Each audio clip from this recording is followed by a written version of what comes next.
All right, Rachel, my watch just struck 1 o'clock. Is it okay if I go ahead and get this party started? Absolutely. All right, awesome. Well, good afternoon, everyone. If you're on the East Coast, I should say, good morning. If you're out on the West Coast, thanks for being here for today's Bloomerang webinar, How to Survive Founder Syndrome. And my name is Stephen Shattuck, and I'm the Chief Engagement Officer over here at Bloomerang, and I'll be moderating the discussion as always. And just a couple of housekeeping items before we get going here. Just want to let you all know that we are recording this session, and I'll be sending out the recording as well as the slides later on this afternoon, probably about an hour after we conclude here. So be on the lookout for that. If you have to leave early, if you need to review the rest of the presentation, don't worry. We'll get you that recording. Have no fear. Most importantly, though, as you are listening today, please feel free to chat in any questions or comments that you have throughout the hour. We're going to try to save some time at the end for Q&A. So don't be shy. I know a lot of you already have done that. Introduce yourself in the chat. I love it. If you haven't done that, go ahead and do so. We'd love to know more about you. But don't withhold those questions and comments either. We'll try to get through as many as we can before 3 o'clock Eastern. I'll also keep an eye on the Twitter feed for questions as well. If you prefer to use Twitter, we love Twitter. And then one last note, if you have any trouble hearing us through your computer speakers, we find that the audio by the telephone is a little bit better. Doesn't rely on internet connections or any of those kinds of things. So if you have any trouble, don't give up on us completely. Try to dial in by phone if you can, if that'll be comfortable for you. Just check the email from ReadyTalk. It's got a phone number in there just for you that you can use. And if this is your first Bloomerang webinar, special welcome to you folks. We do these webinars just about every single week throughout the year. Bring on a great guest speaker. Today is no exception by any means. And we love doing it. But what we are most known for at Bloomerang is our donor management software. We are a provider of fundraising software, database software for nonprofits. So check us out if you are interested in that. You can even download a quick video demo and see the software in action. So check that out later on. Don't do that right now. Don't do that for at least an hour because we've got a great session lined up for you. I am so excited about this one. It is definitely something I have personal experience about. My household has personal experience with. And I am so happy to welcome back a VIP amongst the Bloomerang community, Rachel Muir. Rachel, how's it going? You doing okay? It's going fantastic. Yeah, this is awesome. I think this is maybe your 93rd webinar with us. It feels like the first one though because it's so fun to have you. Always a bright spot on my calendar, and I love the topic, like I said. But I just want to brag on you, Rachel, real quick. If you all don't know Rachel, check her out. Follow her on Twitter for sure. Sign up for her newsletter.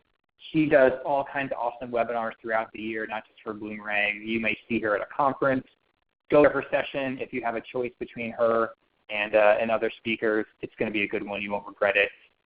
What I like about Rachel, among many things, is that she has been in your shoes. She's an ED. She's a founder herself. She founded a nonprofit when she was just 26. I wasn't doing anything when I was 26. It makes me feel so inadequate to read Rachel's bio.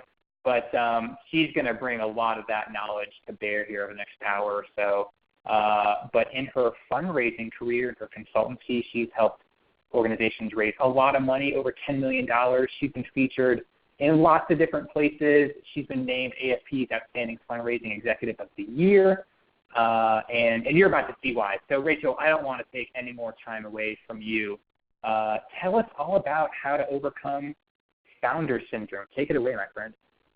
Thank you so much. I am so excited to be with you guys today. Thank you for having me as your guest. This is such a great topic, and it's really not a topic that you hear about a lot. So I want to give kudos to Bloomerang for having me, and this is such a great topic. You are really in for a treat today. My background is in the trenches, just like you. I am a recovering executive director. I started my own nonprofit called Girl Start to empower girls in math, science, engineering, and technology. And everything I know about fundraising and being a founder, I learned the hard way doing it. When I'm not training people to be better fundraisers, I am raising my boy-girl twins. They are 7th graders. We're in the awkward middle school years. There is my Twitter handle and my email address and my website as well. And I do custom training and board retreats. I love speaking at conferences, doing keynotes. I love doing webinars. You can learn more about me and what I do on my website, rachelmuir.com.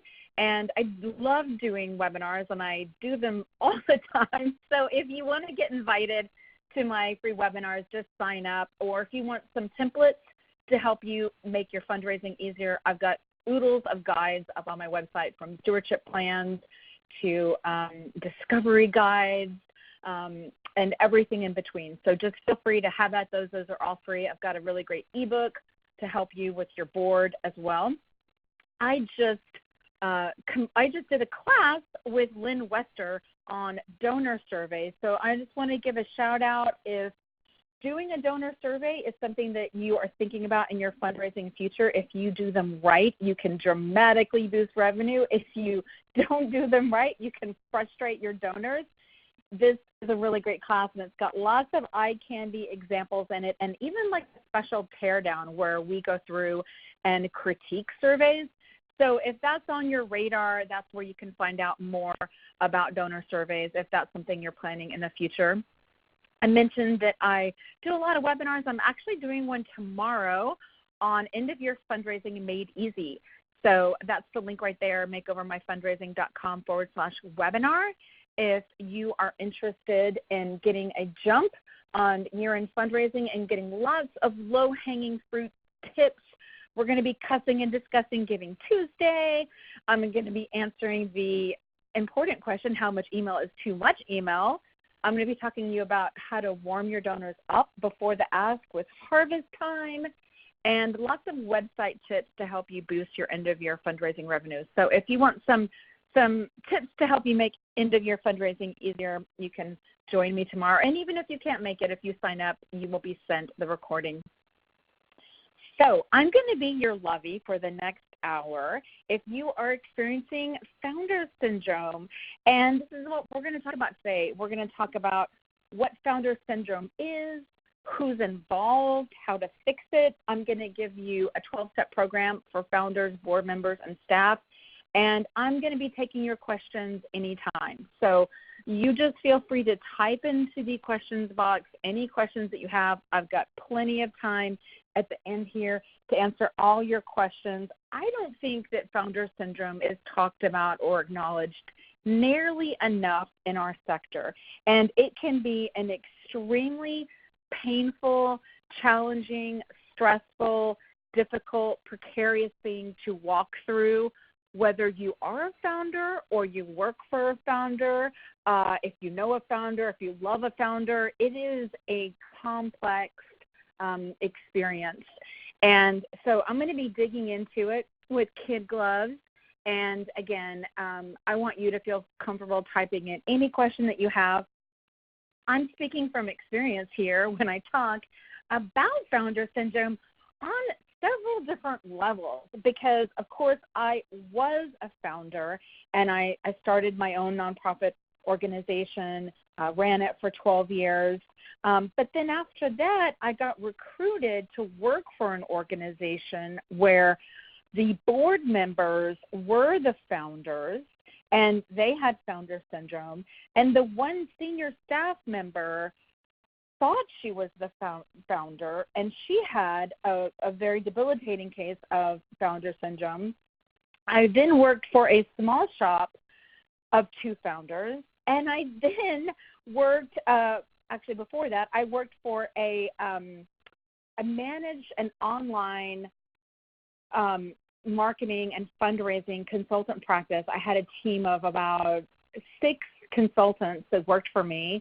And I worked for several years running this shop doing online fundraising and online marketing for nonprofits, and I took that over for a founder. So I went to a for-profit company, and I took over a consultancy practice that from the founder who created the fundraising, the online fundraising practice. So I've had lots of experience. I've really spent my whole career either being a founder or working for founders. And some of you typed in earlier and let us know if you are a founder or if you worked for one, and we've had a lot more people join in, so please feel free to type in and let us know where you're coming from.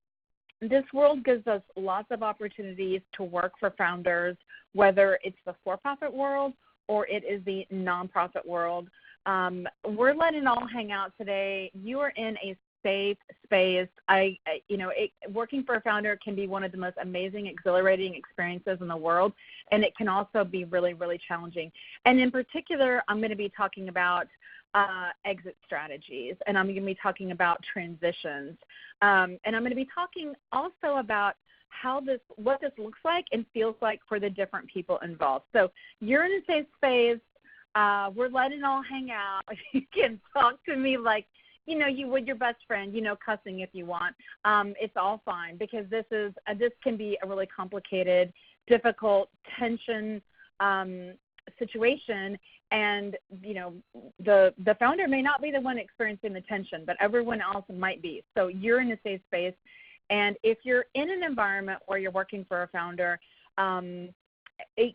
or founders, whether it's the founder's executive director or you've got board members who are founders, it can feel really, really stressful, and the conflict can feel this intense. And but it may not look like that to everyone else. Hopefully it doesn't. It may look something more like this to everyone else that is involved. But it can be a lot of dysfunction. It can mean a lot of sleepless nights, stress eating, stress drinking, anxiety.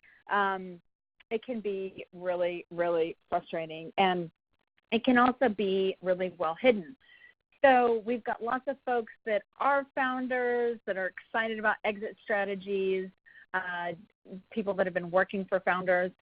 So we're going to start. It's funny. I was telling Stephen as I was getting ready for this webinar, I was mentioning it on this webinar when I was doing another webinar, and someone said founder syndrome. I'm a founder. What's founder syndrome? What the heck is that? I'm a founder. You're saying that I have some kind of disease?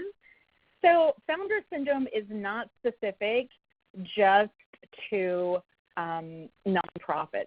I mean, it is rampant in the for-profit world as well.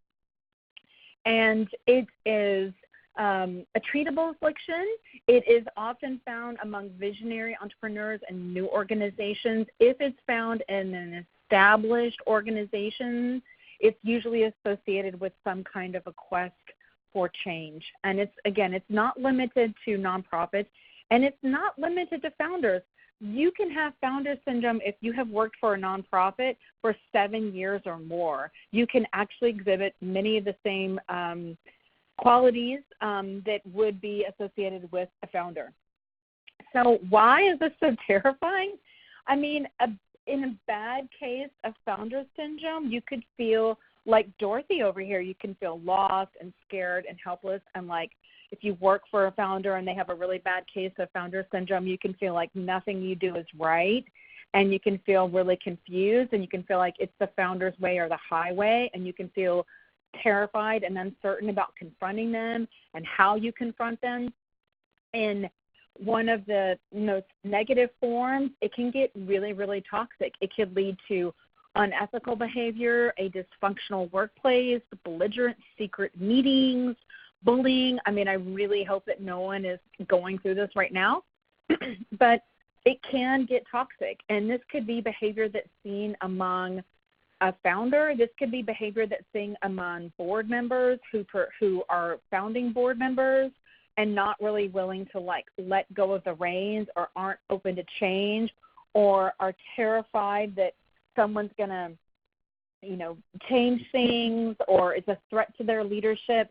If you have seen that show, The Prophet, then you have been exposed to founder syndrome, because that's a great example of founder syndrome in for-profit organizations. Pretty much every company that Marcus works with on that show, The Prophet, is a founder. And it's small businesses, and they exhibit a lot of the classical negative manifestations of founder syndrome, and some of the positive ones too, like being charismatic, working really hard, having a vision, but also some of the negative ones of not being able to see their weaknesses, not being willing to ask for help, being threatened by other people's ideas. So if you've watched that show, The Prophet, you're seeing founder syndrome alive and well in pretty much every episode. I just got to say, I love it when my TV life spills into my nonprofit life. But that's a really good example of that. So let's talk a little bit about the founders. So they are energetic and they are charismatic. They're fueled by ambition and determination and a conviction to fill a need. I mean, they started something from absolutely nothing. That was the hardest job of all. They started something from literally thin air, and that's not easy to do. They're visionary, they're entrepreneurial, they're dedicated, they are fueled by passion. Their passion inspires and electrifies everyone around them. To their fans, they're charming and magnetic and visionary and inspiring. But to their detractors, they can feel stubborn, they can feel opinionated, it can feel like it's literally their way or the highway. And that can be extremely challenging and frustrating to work with. So there are lots of different people that are involved in founder syndrome, and the founder may have founder syndrome, and they may have a really gentle case of it or a really bad case of it. Board members can have founder syndrome as well if they've been board members for a really long time. If they are the founders of the organization and they started the organization, they've been serving on the board. The only person who really doesn't have founder syndrome is the new incoming executive director. So what I'm going to do is I'm going to dig into each one of these different people's perspectives and what each individual can do to set themselves up for success, to confront their weaknesses and opportunities, and to make it better for everybody that is involved. And we are going to start, and again, you're welcome to type in your questions anytime. I am definitely going to tackle all of them. So you may love these power couples. You may, or in the case of Claire and Frank Underwood, you may hate these power couples or love to hate these power couples. But these are some really fantastic power couples. June, we've got Johnny Cash and June. We've got Michelle and Obama. And so what makes these power couples powerful is that they understand each other's strengths and they understand each other's weaknesses and they play to their strengths. So this is something that's really critical for working well with a founder, understanding their strengths and weaknesses and playing well to them.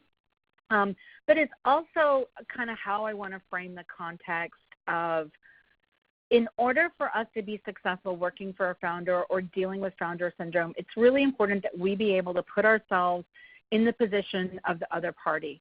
Not just putting ourselves in the position of the founder, but putting ourselves in the position of the board. How does the board feel about the founder leaving and having to replace the founder? I mean, there are lots of we can't really handle this well if we're not willing to take off our hat and our lens and our rose-tinted glasses through which we see the world and look at the perspective of the other people that are involved. And it's the board, it's the founder, and it's the new incoming executive director. So our first therapy session is going to be understanding the brilliant, charismatic, fearless leader that got us here in the first place, the founder. So the founder, this is what the founder is thinking, my fundraising friends. The founder is worried that the organization is going to fall apart without them. They may have their identity wrapped up with the organization. Other people may perceive them to literally be synonymous with the organization. I will tell you, I'm speaking from my own personal experience here, starting a nonprofit organization when we were preparing for a capital campaign, we did a planning study, also known as a feasibility study, where we hired outside counsel. They went and met with our donors and interviewed our donors. And some of the feedback that our donors gave, that one donor gave, was, feedback around my role as the founder of the organization, and that the organization was really synonymous with my personality and with my brand. And that is very, very true for many small startup nonprofits, fledgling nonprofits, that it is a cult of personality of the founder who is no doubt magnetic and inspirational. I mean, you don't start, you need many of those qualities in order to really get a movement, a social change movement, up off the ground and running. So and as part of that, over time, the founder's identity can literally just become fused with the organization, and those two things can be seen as synonymous. To the donors and to the community at large, the founder's identity may be completely equivalent to the organizational identity. In extreme cases, the founder may have invested so much of their life into the organization, especially founders that have, been working for an organization for, 15 years, 20 years, that they may not have a plan B for what they're going to do when they leave the organization. So that is what's going on inside the mind of the founder. Now, your board members have a perspective on this too, right? So your board members and the board really comes into play when there's conflict with the founder, or when there's transition with the founder, when there's an executive transition and the founder is ready to leave the organization, or maybe there's a call for it isn't working out with a founder and some change needs to happen. They may be completely terrified of losing the founder's knowledge. They may be afraid that the founder's relationships with donors are going to be damaged if there's any conflict, or lost if there's any movement of the founder outside of the organization.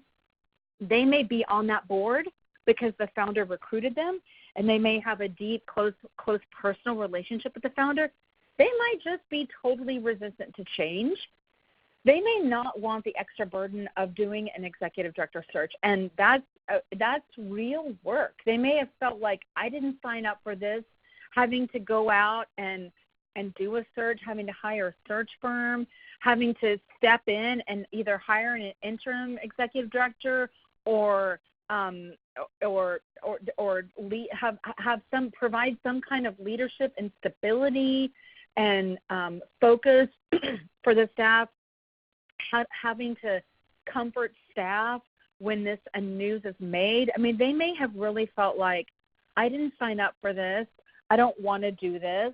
This is a lot of work. This is where the push comes to shove of, if this happens on your watch as a board member, this could be literally hundreds more hours of work that was just thrown into your lap that you weren't looking for, that you didn't want, and you may not have a positive reaction to that. But your reaction to a founder leaving sets the tone for how everyone else in the organization and outside of the organization is going to perceive it. So your reaction to it matters a great deal.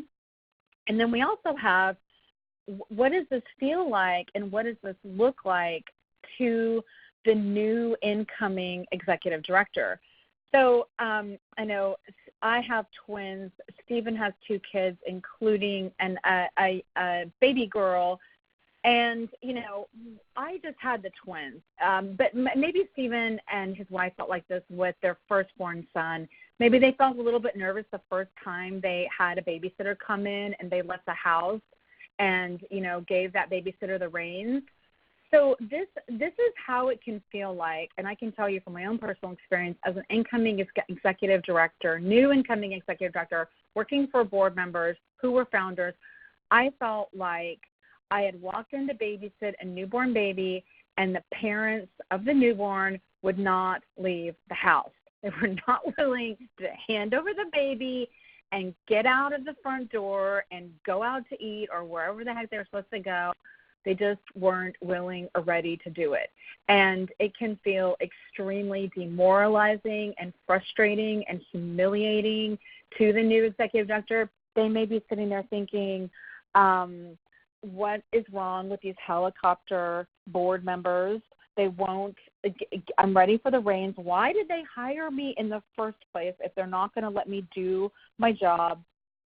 They may be questioning why they took this role in the first place and if they're ever going to be able to run the organization. And they may actually be planning their departure. It may be so frustrating to them that they're already talking to headhunters. And, they don't want to be treated this way. They were hired for their experience and their know-how and their expertise, and they are ready to run this organization. They don't want to be treated like a babysitter whose newborn parents aren't letting take the reins. So I'm going to give you guys some tips to survive and thrive if this is you. I've got some awesome questions already. Tanisha asked, does founder syndrome clear up when the founder passes away? It certainly can clear up after it passes away, but whether or not it clears up is going to determine on the legacy of the founder. And so, for example, if the board members are all part of the best friends of the founder, then it's not going to clear up after the founder passes away, because those board members are probably going to try to uphold whatever that founder wanted to do. And it might be okay, if let's say you're the founder, what would Tanisha do? Well, how would Tanisha have handled this? So it could clear up when the founder passes away, but if you can exhibit founder syndrome if you've only worked for the organization for 7 years, and it's really kind of we've always done it this way. Why do it differently? We've always done it this way. So it could clear up, but it may not clear up. So you guys type in your questions anytime. I'm definitely going to answer all of these, and I'm going to do my best to kind of answer them as we go. One question was, is there a time period at which founder syndrome is at play? We are 4 years old. I'm planning to see us through this transition, but I don't want to fall in the trap of assuming I am indispensable. Should I set an exit plan timeline for myself? Absolutely. Absolutely. So that is the first. I love that question. It is a great question. The most important thing that you can do if you are the founder, or if you are in an indispensable role, like our fabulous fundraisers, giving them a shout out today, because that's a really important role. If you are a fundraiser and you've been with an organization for a long time and you have really deep donor relationships, it is really important that you have an exit plan and that you have a succession plan. Like when I talk about exit plans, what I really want you to think about is a succession plan. It is the most important thing that you can do to survive and prepare yourself and your board. And I'm going to walk through 6 different things that you can do if you are the founder. Okay? So when I have difficult news, I like to make it easier for you by showing you an image of a really cute fuzzy kitten. So I want to say congratulations to all my founders, because you did something amazing and you started something from literally nothing. Yay, you. You are awesome. Stay that way. And I want you to think back to when you first started your organization. You wanted to change something. You wanted to make the world a better place. You did not start the organization or your company to have a job for the rest of your life. That wasn't why you did it. And this is a truth bomb. So this is why I have this cute fuzzy kitten for you to focus on while I give you this truth bomb. If your organization cannot survive and thrive without you at the helm, it does not deserve to exist. I'm sorry if that sounds really harsh. 11 years ago, I left the organization that I founded and led for 12 years. And when I was ready to leave, I told myself, if it cannot survive and thrive without me, it doesn't deserve to survive. So I know that may sound like really harsh and really like a bitter pill, but if it can't survive without you, it's because of this cult of personality, and it's because there isn't enough of a community demand and a community need for what you're doing for other people to pick up the sword and run into battle with it. If that felt like a really bitter pill to swallow, if that truth bomb was like, if that sent your head spinning, here's the frosting on the cake. I want you to know that seeing your organization thrive after you step away is your single biggest achievement. It is literally your legacy, and it's important, and it's really going to make you feel good, and I want you to focus on that. It's not going to be easy to step away. There's going to be mistakes. They may not all be yours. You can work with seasoned experts to make your executive transition as graceful as possible. And I'm going to walk you through a few things of what you can do to make that happen. I want to acknowledge that it is difficult to step away. It's hard to make the decision. It's hard to break the news. I was really, really ready. Part of me being really ready was I had twins. And so I had Girls Heart had always been my baby, but then I had 2 new babies.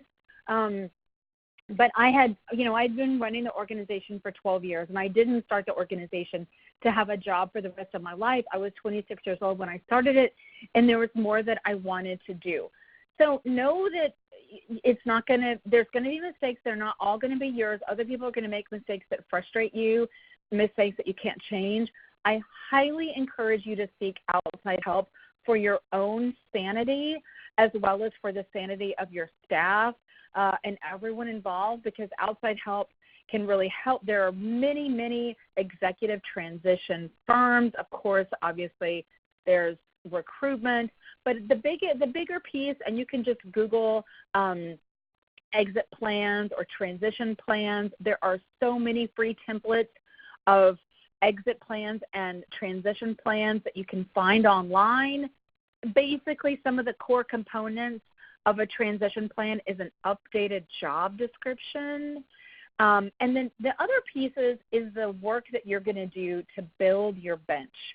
So in order for you to successfully prepare as a founder for leaving your organization, of course, an updated job description, that's part of a transition plan. But building your bench strength is critical. You need to pass the baton and give leadership opportunities to the staff beneath you.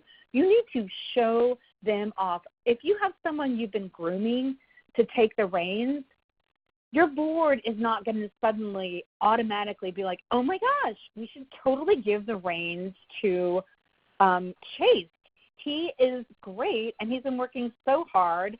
This isn't going to be obvious to them. You need to really groom your staff, and you need to showcase them, and you need to brag on them, and you need to spotlight them.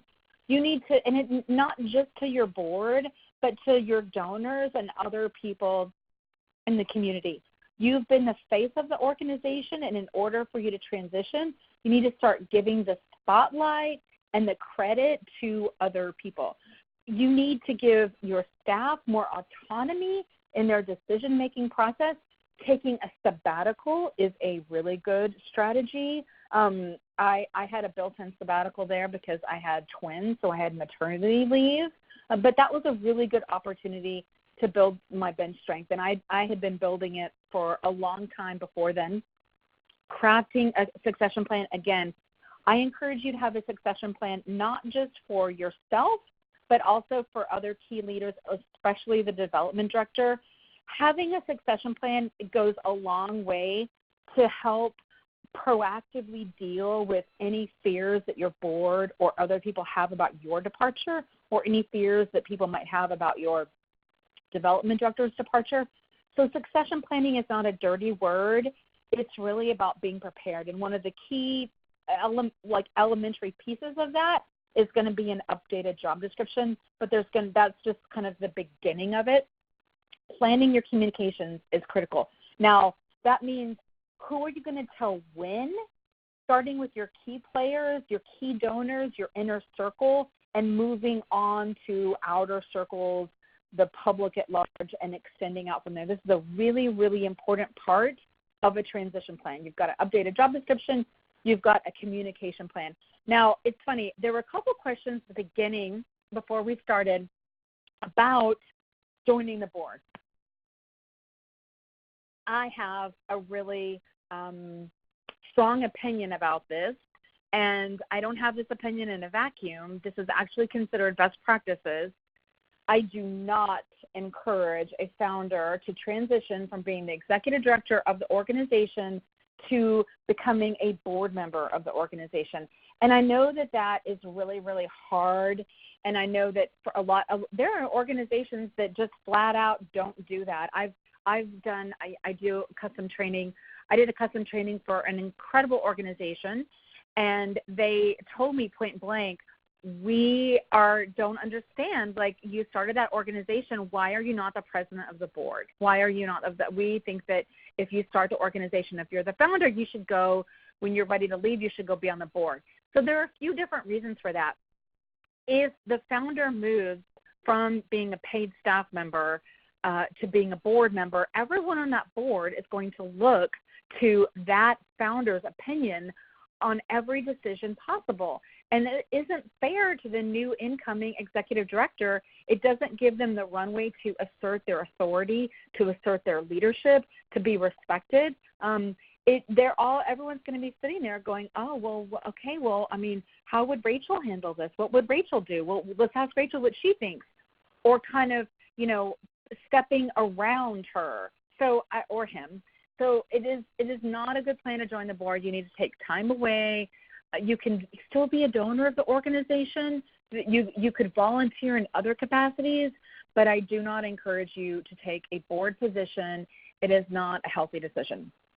So I know there's going to be questions related to that, and I just want to encourage you guys, type them in. I'm going to scroll through here. So how can the board prepare? So I talked about what the executive director can do, and I give you 6 tips for the founder and for the executive director. These are my tips. It's all part of my 12-step program for what board members can do. It is really critical that board members frame this transition as a positive one. If you react to it negatively and act like, oh, great, now Stephen's leaving the organization, now Stephen's leaving, we're going to go to hell in a handbasket. It's all downhill from here. He's just like running away. He's abandoning us. We're not going to survive. However, how you hold this is how other people are going to interpret this. And it's interesting. I feel like we have this one place where nonprofits are very, very different than the for-profit world. In the for-profit world, people leave jobs all the time, and no one acts like there's some backstory or gossip around it or dirt, like it's just, so-and-so left, and they left, working at, this company, and they went to that company. Okay, no big deal. But in the for-profit world, it's like there's this, oh, did you hear so-and-so left the Girl Scouts?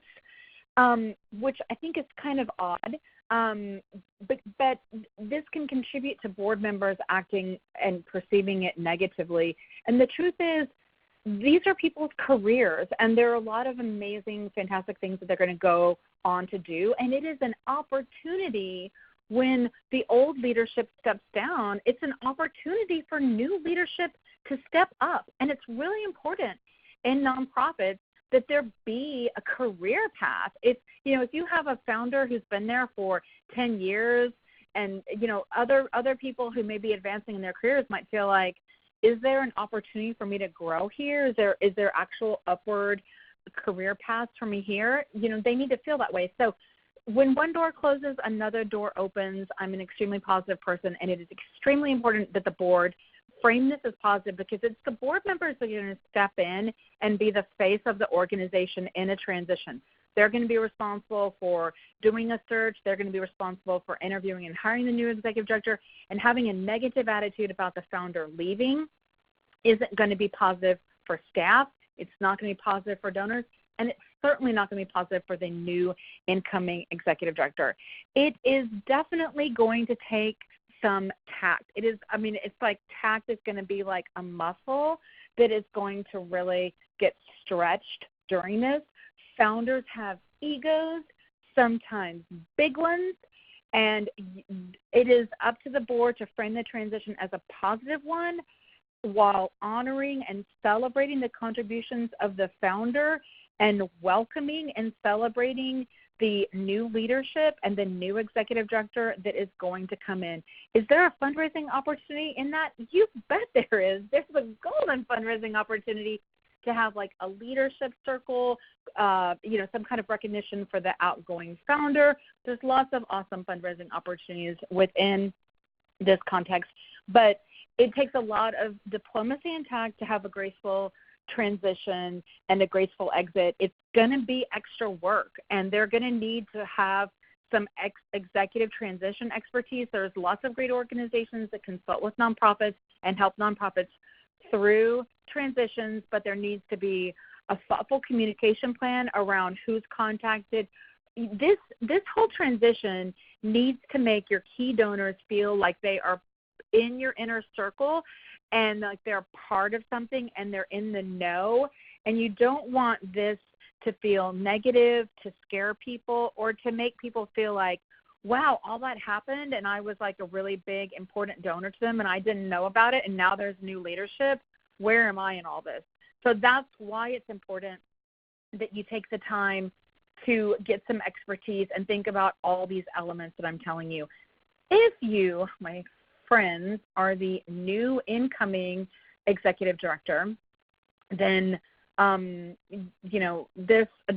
advice, I hope this advice finds you in a good place. I'm going to be totally honest here. It's like ripping off a Band-Aid.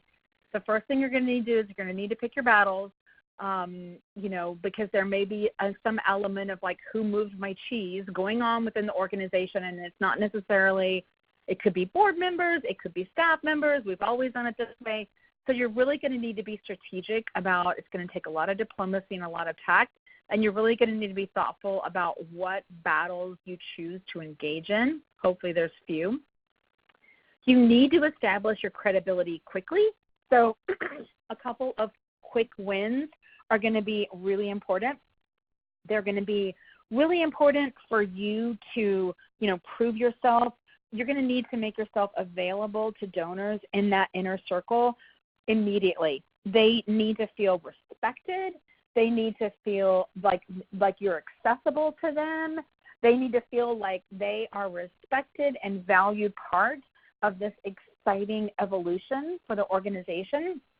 And this is a kicker. You got to be prepared for this, so buckle your seatbelts. You're going to need to treat that founder like a very important donor. This is going to take a lot of diplomacy. This is going to take a lot of tact. This isn't always going to be easy. It's going to be frustrating and hard at times, but you are going to, this is part of having a graceful transition is the way that you treat that exiting executive director and founder. You're going to need to treat them like a very important donor if you are the new incoming executive director.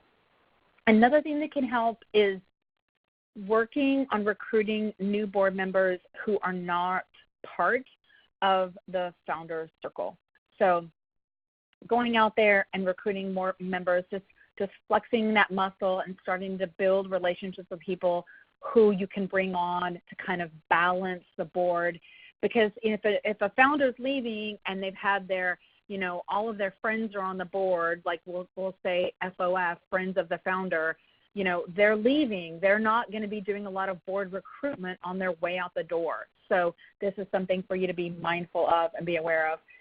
And you've also got to know when it's time to walk away. So this breaks my fundraising heart, but, sometimes when I'm having these conversations with people, I've had conversations with incoming executive directors who have expressed a lot of frustration to me where, they feel like the parents of a newborn baby and the organization's a newborn baby and those parents will not leave, and they feel like they don't have a runway to be successful and they're frustrated. Maybe there's a terrible amount of dysfunction and it's like, they're being forced to be, they're being verbally abused. Maybe it's a toxic situation. You know, I have walked into situations where it was toxic and it wasn't something, it was an uphill battle, and it wasn't a battle that I felt like it was worth it to fight. So I'm sorry to say, but you have to put on your own oxygen mask first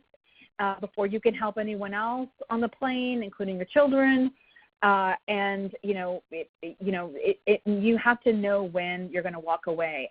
These transitions are hard. These can be really complicated. Some tips to help you and guide you through this. These are just in general tips for difficult conversations, period. I talk about these a lot when I'm talking to organizations about graceful exits for board members.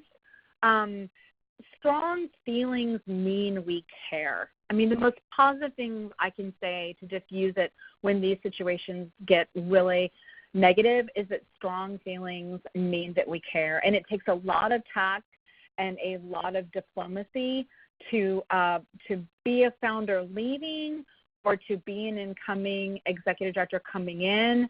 I feel like board members have it easier because they're a group and they can all get help together. But if you have dysfunction among your board, or if you have board members who have founder syndrome, then it isn't easier and it can actually be even harder.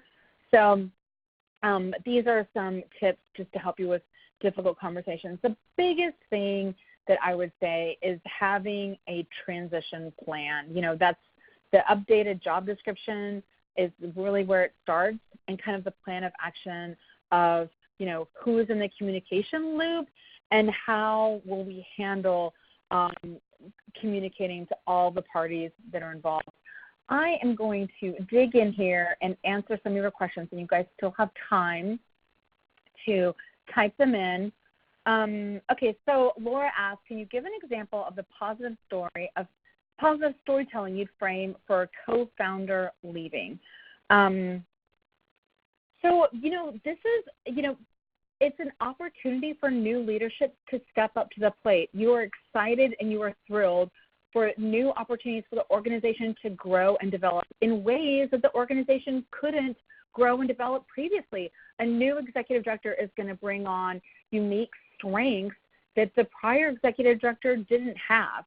So, you know, really think about any positive, you know, think about it's really very similar to managing change in the for-profit world. And we all bring different skills and talents to the mix. And, you know, getting to have a new leadership, it's an opportunity for staff who've been working hard at the organization for years. It's a career opportunity for them to potentially step up. And it's an opportunity for the organization to learn and grow and develop with new leadership. So I hope that is a good positive spin. It's authentic. So I'm a person who wears my emotions on my sleeve. For this reason, I am starting to conduct my meetings with my co-founder by phone so that less assumptions are flying back and forth. I'm going to scroll back up here and look at Laura's background here. Okay. So the development, so I'm just going to give Laura a little background here. She's working with a development consultant and who's called intense, this whole phenomenon of in founder syndrome, intense emotional soup. That's a really good description for founder syndrome, intense emotional soup. Strong feelings mean we care. It is very intense. So her recommendation was that talk about the emotional processing side with personal people, husband, therapist, and not the board. Yes. This is complicated. You know, a good thing about working with outside counsel, whether you work with, and if you work with outside counsel on a transition plan, they are going to give you coaching in this area, and they have been there. So I couldn't find a screenshot of this, but I wanted to put this in the slide deck. There was this superhero in the 90s, and her name was Breakup Girl because she didn't get the press that she deserved as a superhero. Her slogan was, "I'll be there because I've been there," and she basically was like helping people through breakups. she was adorable. Anyway, I wanted to put Breakup Girl in here because I am here because I've been here. I know what this all is like. It is totally intense emotional soup. The positive thing about working with someone on executive transitions, and if you don't have budget right now, you can find a lot of resources like this for free. There's tons of templates for transition planning, for succession planning. But you might also recruit someone to your board or recruit someone as a mentor who has gone through one of these transitions or who has experience going through these transitions. It happens in the for-profit world. We work for a company, the company gets bought out by another company. Cultural change is hard, and working with outside counsel can go a long way to give you that kind of emotional support. But yes, if you're going through this and you're struggling, you're kind of processing the end story, right? Like, it's like there's grief involved. I mean, you're going to go through all the stages of grief, whether you are leaving or whether you are saying goodbye to a founder, and it takes talking through that grief and going through all that to get through it. And I would use your husband, your best friend, your neighbor as a sounding board instead of using my board of directors as a sounding board, because you have to be part of why I kind of frame this as from the different perspectives of it's so that we could all think about how these other people are experiencing this transition and what's on their mind and what they're stressed about and what they're worried about. Okay, so I'm one of 4 founders left on a board out of 6 total. I've been president all these years because no one else wants to try. I need to know how to expand the board. It's not as my responsibility when she won't be around. So, yes, there's a really great plug for something on my website. There's a really great resource on my website, Make Over My Board. Download it. It's an ebook, and it has lots. I would just start with recruiting, but you know what I'm going to recommend? I'm going to recommend you identify someone else on your board who isn't a founder and empower them to really play a key role in recruitment because you are a founder. So that is one thing that I'm going to encourage you to do. I'm going to encourage you to pass the baton, groom someone else for president who has a vision, nurture them. What would it take for them to be interested in that role and step up to that role? And I want to encourage you to recruit someone, a new board member, or recruit someone existing on your board who wasn't part of this founder circle to kind of chair your board governance committee to get some new blood. And that can help you expand your network. So Nancy asked, what about a situation when the founder is the board chair and won't delegate responsibility to the executive director? That can be a really frustrating experience.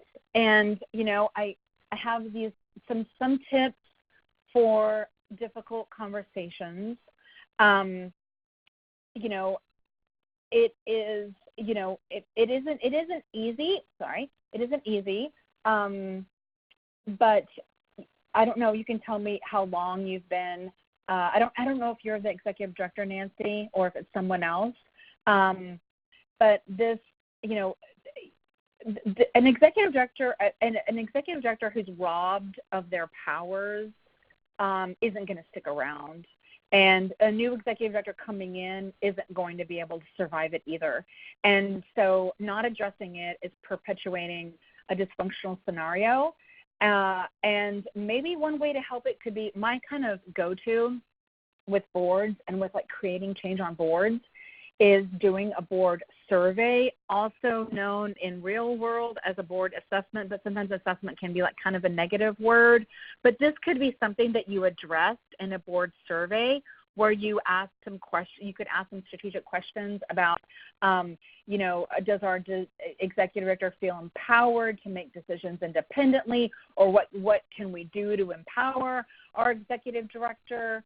That could be one particular solution. I hope that is helpful. I knew that these would be awesome and thorny, difficult. This is the meaty stuff, right? This is the hard, challenging parts of leadership. And I would say to everyone, don't be afraid if you're challenged by some of this to go out there and seek support. It doesn't have to cost you money. You might find a kindred spirit in someone in your community who's gone through this, someone you meet from your local AFP chapter, Cheryl asked, is there a good way to introduce new board members in preparation for the founder to leave, a staggered approach each year? You should definitely be staggering your new board members joining the board. That is a really, really good strategy. I would say that's a really good strategy. I would say, making sure that you don't just have these aren't new board members that the founder brought on. They need to be new board members that other board members brought on.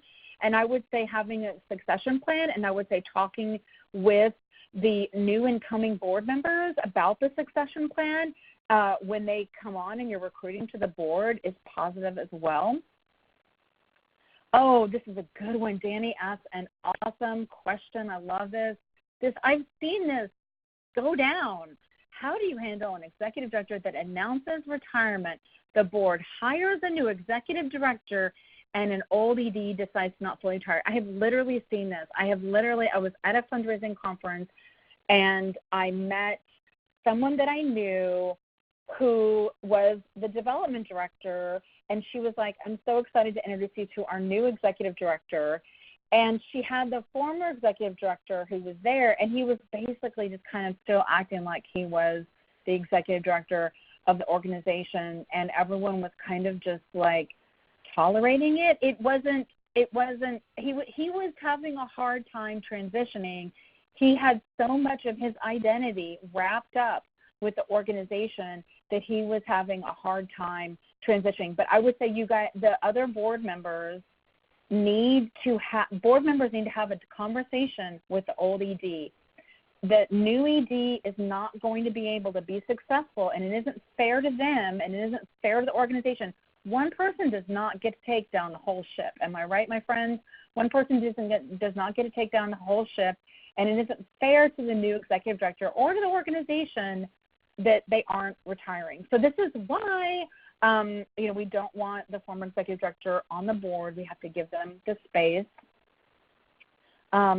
Vicki asked, we often work with founders, and I think if I'm understanding Vicki works she's a consultant, if I looked this up right. Okay, so Vicki works with founders who say they're going to exit but then don't. How common is this?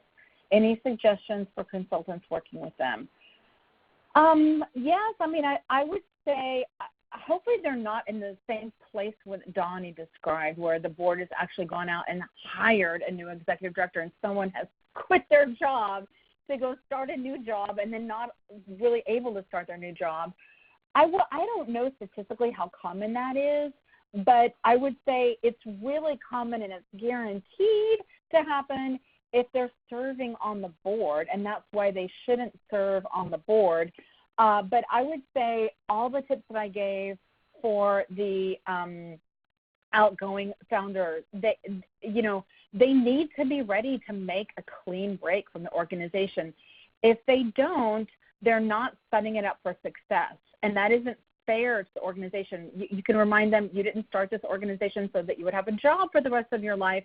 They need to have other things in their life that come in and fill that space and bring them that joy and that sense of fulfillment and everything else. You guys are still asking awesome questions. I just want to mention something to you guys because I only do this a couple times a year. I have a class that's coming up. If you are feeling frustrated, not knowing what donors to focus on, or trying to get donor visits, or addicted to a hamster wheel of grants and events, if your board members aren't fundraising, I have a class. It actually starts next week. Hard to believe. It is next week. I just wanted to mention that to you guys. It is a coaching program with lots of training and lots of expertise on building a fundraising portfolio, coaching on getting the gift, lots of tools including a wealth screen and video email. It starts next week. It's actually with 25 hours of CFRE credit. So if that is something, if you want to up your fundraising skills by the end of this year, there's also a bonus end of year fundraising clinic, coaching clinic that's in the course. So if that's something that interests you, I invite you to check out makeovermyfundraising.com. Thank you for allowing me to give that brief commercial. I'm going to dig into more of these fabulous questions. Our founder was the board chair for years and just resigned 3 hours before our August meeting. What are some tips to let the public know, if at all? So that's a big transition that your founder was the board chair for years, and then suddenly it sounds like it was really abrupt. So hopefully you have had a conversation with your founder and there's a storyline and you understand why they left. I would get to the bottom of understanding why they left. And in terms of letting the public know, if at all, that's a really good question. So it sounds like your organization does not have any full-time staff. It sounds like, if I'm understanding your question, your organization really just has a board. So if that's the scenario, you may not need to put out a lot of public communications. You can retype in if that's otherwise, if I didn't understand that. But I would say if you have, you definitely need to have a communications plan if you have full-time staff, and you have because you've got to deal with, how are we going to handle this transition? Who's going to lead this organization? Who is going to serve as the interim executive director? Is it going to be a staff member that's promoted to interim executive director? Is it going to be someone that we hire from the outside? They're looking to the board chair. The staff is looking to the board chair to comfort them, to reassure them, and have these decisions in place. And then how are we going to communicate this to our donors? When are we going to communicate it to them? Who knows first? How do they know? When are we communicating it to the other groups? That's why you need that whole plan. But if you're a small organization and you don't have a staff, and this is just basically your founder has stepped down and this is a change in your board, you certainly don't necessarily have to do any of that. It could really just be a matter of how you're communicating this to as part of your story, as part of your history, to new incoming board members. I don't know how much publicity your founder, if it garnered any. So if you want to give me a little more context, I can certainly try to dig in there a little bit more. Devin, this is a very fascinating question from Devin. This is one, and what an awesome plug for donor surveys. So I mentioned donor surveys earlier, and one of the awesome things that donor surveys can help you reveal is why your donors got involved with you in the first place, and if they're contributing to you because their passion for the figurehead or the founder of your organization or something else. So Devin said we conducted a donor survey and learned that a huge percentage of our donors give because of a relationship with the founder who's preparing to retire. Any tips on how to retain those donors? Awesome question. You can retain those donors by having deep personal, someone else needs to step up and start building relationships with those donors. So that founder needs to take you or the development director to get to know those donors and build those deep personal relationships, number one. And I don't know how long your donor has, I don't know how long your founder's been there, but I will say this, your donors don't, my donors didn't expect me to run Girl Start for the rest of my life. And I feel like on many levels, my donors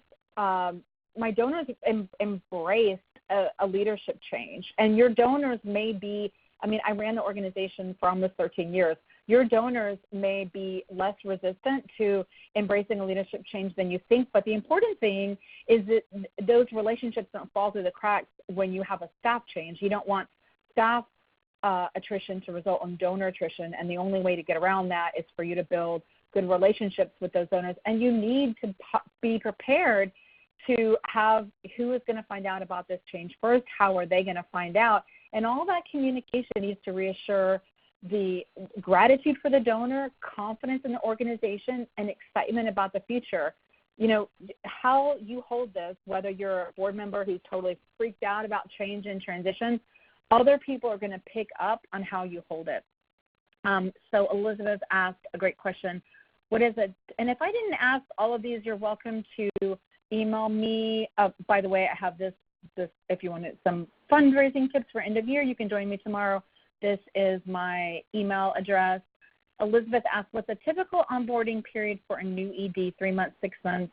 When does the founder exit? So I would say that the founder can be on call to for a period, like maybe for a 3-month period or a 1-month period, you pay them a retainer and they're just available for the new executive director. I'd say 1 month is probably fair. Maybe you don't pay them. Maybe they are happy to do that without any kind of retainer. But I would say you want to give a good onboarding period for new ED. I would say 6 months would be good, because they need to meet the board, meet the staff, meet the donors. It could be long. Really, you got to play the new card for at least 12 months in my book. But it takes time to build relationships with all of the donors. It really takes time. So that would be my advice. I'm happy to keep answering more of these. I want to also, this is one of my favorite resources. So this is one I made with Bloomerang, The Lucrative Art of Great Discovery. These are just awesome discovery questions. Should you be out there meeting with donors, talking about a transition? These are some thoughtful questions to get to know your donors better.